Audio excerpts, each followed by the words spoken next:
উস্তি United primary teachers welfare অ্যাসোসিয়েশনের পক্ষ থেকে সুপ্রিম কোর্টের সামনে থেকে আপনাদের সকলের কাছে লাইভে এলাম। বিষয়টা হলো আজকে যে ম্যান্ডেটরি টেটের যে রায় হয়েছিল বিগত 1 সেপ্টেম্বর 2025-এ, সেই মামলা রিভিউ পিটিশন করা হয়েছিল আমাদের পক্ষ থেকে। সেই মামলায় আজকে রিভিউ পিটিশনগুলোর ওপেন কোর্ট হিয়ারিং ছিল।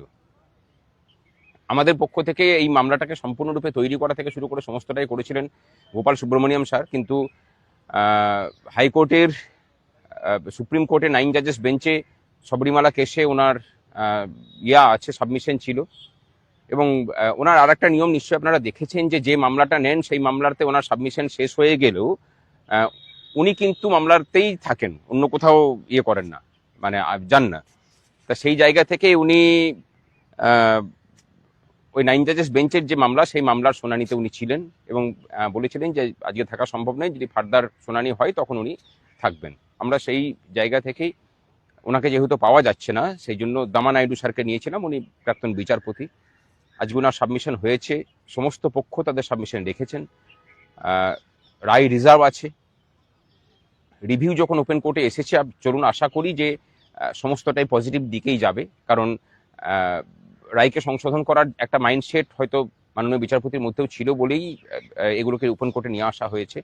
সুতরাং আমরা সকলেই আশা করছি, পজিটিভ মাইন্ডসেট নিয়েই এটাকে দেখছি যে এটা মানে পজিটিভ রায়ই আমাদের পক্ষে আসবে। এবং বিভিন্ন পক্ষের আইনজীবীরা যেভাবে বিভিন্ন পয়েন্টগুলোকে তুলে ধরেছেন, তাতে বোঝা যাচ্ছে যে যথেষ্ট তৈরি হয়েই সকলে এসেছিলেন। আমাদের পক্ষ থেকে যখন একই বিষয়ে রিপিটেশন হচ্ছে, তখন দামা নাইডু স্যার একদম নতুন পয়েন্ট নিয়েছিলেন যে আগের একটা সিভিল ম্যাটারে যখন যে সুবিধা তুমি ভোগ করছো, সেটাকে খণ্ডন করে অন্য একটা বিষয়কে চাপিয়ে দেওয়া যায় না। সেটা ফিনান্সিয়াল ম্যাটারে হতে পারে, কিন্তু সেখানে কোনো সময় অধিকারকে কমানো যায় না। ধরুন একজন একটা বেতন পায় 100 টাকা, আপনি নতুন বিল নিয়ে এসে সেটাকে 80 টাকা করতে পারেন না, আপনি 100 টাকায় রাখতে পারেন বা 120 টাকা করতে পারেন। ঠিক সেরকম ভাবে সিভিল ম্যাটারের ক্ষেত্রে এরকম রেট্রোস্পেক্টিভ এফেক্ট দেওয়া যায় না, সেই প্রসঙ্গটা তোলা হয়েছিল, একটা নতুন পয়েন্ট নেওয়া হয়েছে। সুতরাং চলুন দেখা যাক সমস্ত শুনানিকে নিয়ে তারপরে কি রায় আসে। রায় যা আসবে আমরা সম্পূর্ণরূপে তৈরি থাকছি, ঐক্যবদ্ধ থাকুন ভবিষ্যতের জন্য, এটুকুই বলার। আমাদের সাথে আমাদের আইনজীবী বিক্রম ব্যানার্জি আছে, সাথে বৈভব রায় সেও আছে। আমি বিক্রমকে কিছু বলার জন্য অনুরোধ করছি। আজকে হিয়ারিং, আজকে রিভিউ পিটিশনটা আজকে ওপেন কোর্টে শুনানির জন্য এসেছিল।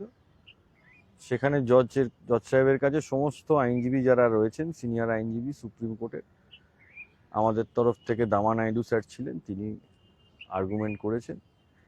বিষয়টা হলো 2001-এর যে কোয়ালিফিকেশন, সেটাও মিনিমাম কোয়ালিফিকেশন, আবার 2010-এ যেটা বেরিয়েছে 23শে আগস্ট এনসিটিভি থেকে, সেটাও মিনিমাম কোয়ালিফিকেশন। এটা কোর্টের কাছে আর্গুমেন্ট হিসেবে প্লেস করা হয়েছে। এবারে কোর্ট আজকে সবটা শুনানি করেছে, রায়ের জন্য আমাদের অপেক্ষা করতে হবে, তারপরে দেখা যাক কি হয়।